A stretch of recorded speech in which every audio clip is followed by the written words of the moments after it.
Alright. Come down here to do a video while this subject's fresh on my mind. And I want to get your all's point of view on something. And maybe get you to thinking in a way that you possibly haven't thought when it comes to tractor stability. Okay. On a farm tractor, here's the question. Does the front axle help with stability? Okay. First, let's talk about that. Front axle. Okay, your front axle pivots.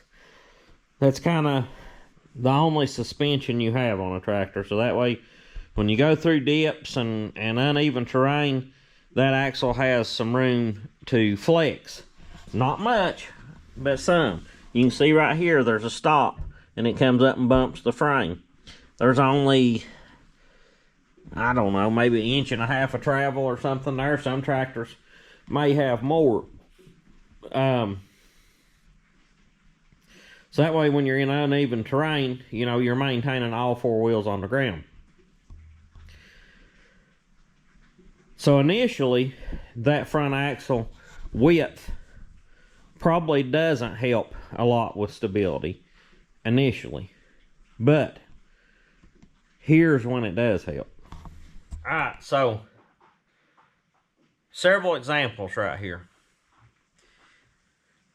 If you are, say, loading a truck, and I've seen this happen. I haven't done it, but I have seen it happen. I had somebody load me one time with gravel. They had more on one side of the bucket than they did the other. They didn't have any counterweight on the tractor. They had it raised up approaching the truck, and the tractor tipped up. Okay, the right rear wheel, it come pretty high off the ground. But when that tractor stopped, what stopped it was, well, then that front axle pivot bumped out. The front axle was holding it from turning on over. So you had 3 points of contact still at that time. It didn't go enough to where the bucket hit the ground or anything like that, but it tilted up. That front axle lost its pivot. Tractor stopped from going any farther.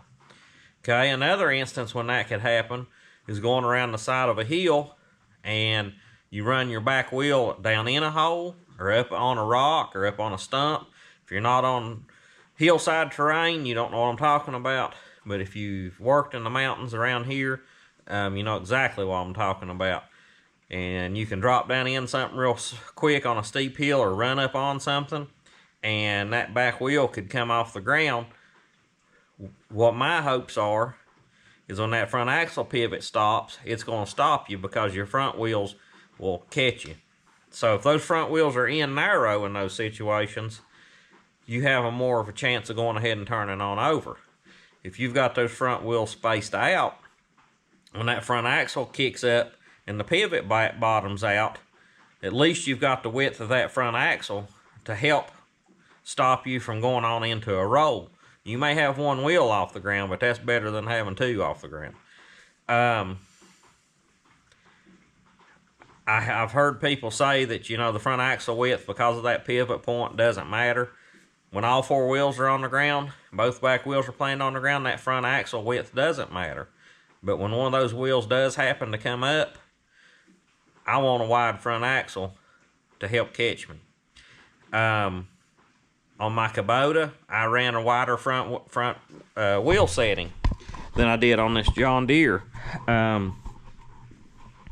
This one is not far from being as wide in the front. I could widen it out more, and I may end up doing that. The reason I didn't is the bucket that come on it was so narrow that I just felt like leaving my front wheels set in. Now, they're spaced out 1 notch from the factory setting. They're set out 1 notch on each side, so it's about, say, 4 inches or so wider, 4.5, 5-ish wider than it come from the factory. Now I could turn them dishes around and set it on out, which I may end up doing now that I've got this 7-foot bucket. The back wheels are set as far as they'll go.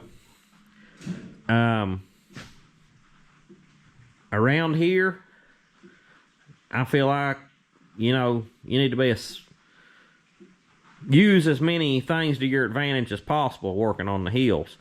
And you know, I had this discussion on a comment with somebody, and they said, well, you know, I tried to explain that to them. They said, well, if you're lifting the load and it brings your back wheel high enough off the ground to the axle stops, and you shouldn't be lifting it. Well, the thing is, it may be lifting it where you initially start at, but when you go to move with it, it may kick up. You may run in a hole. You may run up over something, and that come into play. Yeah, I just feel like that front axle being set out wider, or your front wheel spaced out, it helps. I really truly believe it does. You know, there's a lot of YouTube channels out there right now that have a lot of subscribers and a lot of views that does not have the tractor experience that some others do. And I'm not trying to be boastful or anything, but I've been around tractors for all my life, and anybody that knows me can tell you I've been there. I've put them in places they probably shouldn't have been, and when I tell you I feel like the front wheels being set out helps with stability in the long run, I truly believe that. And I would have a hard time being convinced otherwise. And for one, is just from witnessing somebody with a front end loader loading a truck with the loader up high. They come up starting to approach it, and that tractor just tilts up and that front axle stops them. If that was a tricycle style tractor with the single front wheel, or you know, the two front wheels close together in the middle, it would have turned over. So,